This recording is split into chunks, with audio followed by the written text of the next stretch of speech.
Hey everyone, it is Monday, November 6th, 2017, and it's time to go to work on music.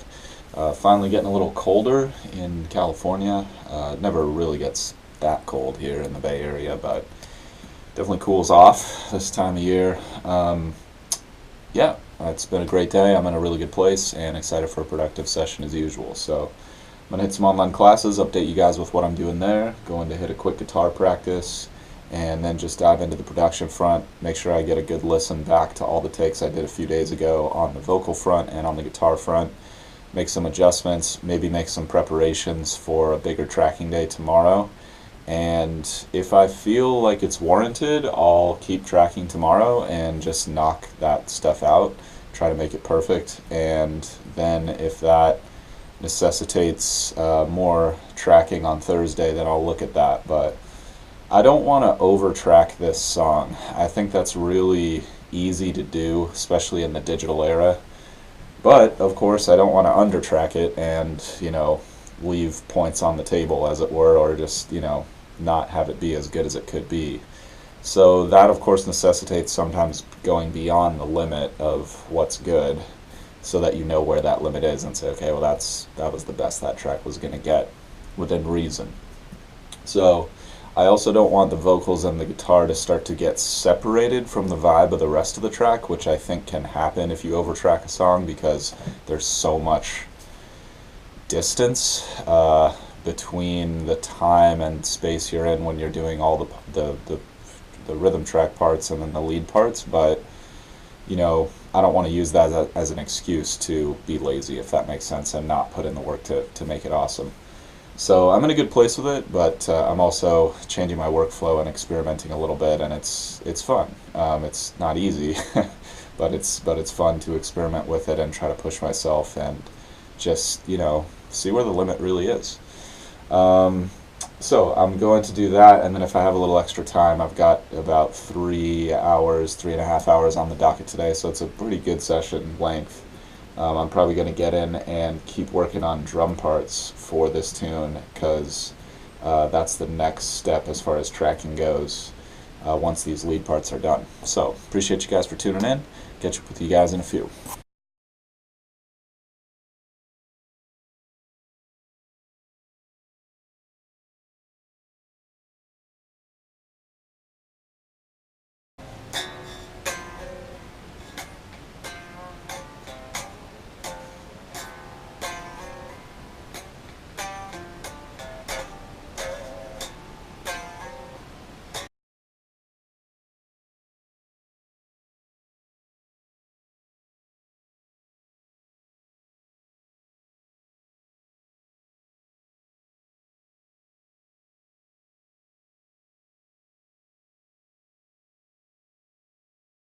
Listen back to the vocals from a couple days ago, and they're not bad. It's kind of what I expected. I knew while I was tracking them that I wasn't locked in. Like I didn't show up to the session being like, I'm gonna knock this out right now, and that was a big takeaway. That was a mistake. Um, so they're kind of mediocre, honestly. I mean, it's still compared to what I had before. What I had before is still better. So I'm just gonna keep that for now. I think the thing to do there is just track the drums, start tracking all the accessory tracks for the song, do the atmospheric stuff, do some backing vocals, and then when I hit the backing vocal session, maybe I'll retrack the lead at that point, or maybe I'll get a better lead from the backing vocal double or something like that.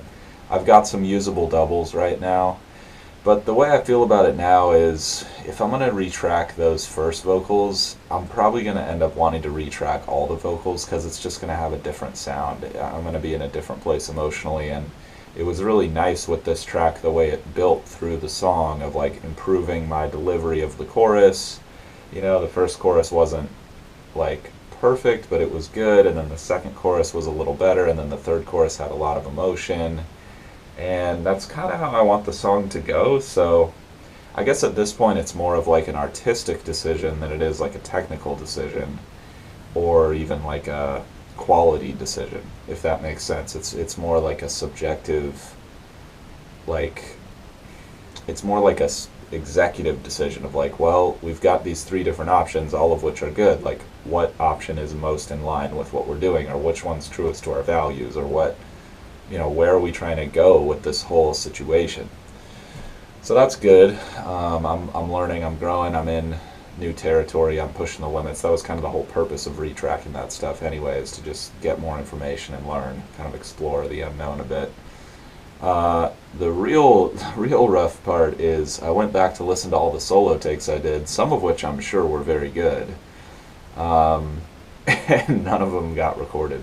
It's just blank sound for like 30 takes, and I don't know. Maybe it was because I was recording through the wrong channel or something. I don't know what happened there, but lesson learned. I'm creating a new habit, and this is what I do every time I make a mistake. I'd encourage you guys to do this. I have an error log for when I just completely screw something up, or when I just make a mistake that I don't want to repeat. And what I always do is write down what the mistake was, why I made it, and then what's my new habit going forward to prevent that from ever happening again. Because new mistakes are fine, but repeating mistakes is not good. That's a guaranteed way not to make progress.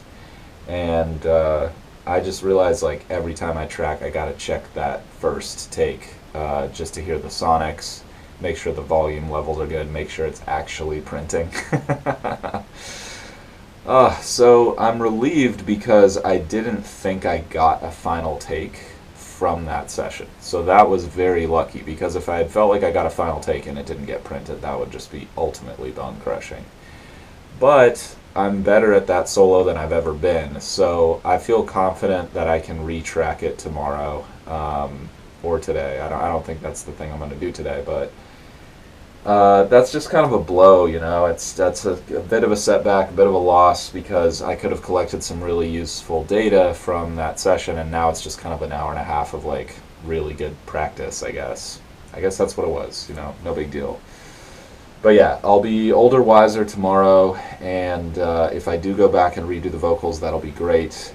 If I'm going to redo the guitar solo, I think I can improve what I have right now, so that's good news. And yeah, I'll just see how it goes. But I think the thing to do today is just start working on the drums, get myself a little bit of forward momentum, and just sort of give myself a chance to accept the fact that I took some losses there, but learned some good lessons. Tomorrow I'll be able to get in there, knock it out, be a little sharper from the beginning, and I think just be a lot more efficient going forward, which will be fantastic. So I'm going to hit some drums, and I'll update you guys at the end.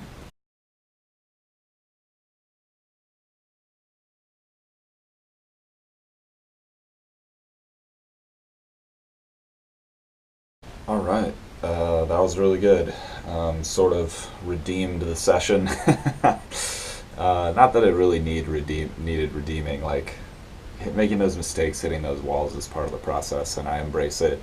And honestly, it makes me better. A lot of times we learn more from screwing up than we learn from doing things the right way. Not necessarily, obviously, but sometimes you do.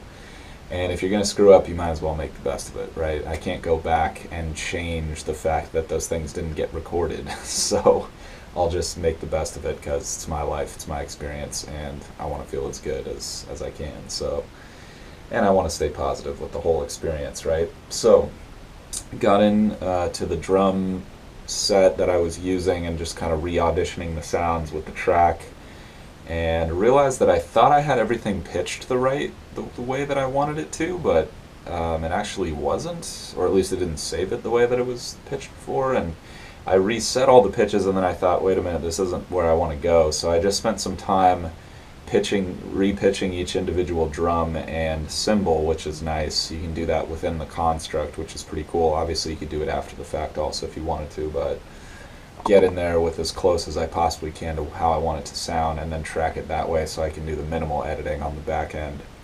And it's pretty cool, it makes a big difference. Pitch makes a huge difference in terms of how your drum sounds fit with your track. And sometimes you want to go outside the key, sometimes you want to be really inside the key with your drum sounds.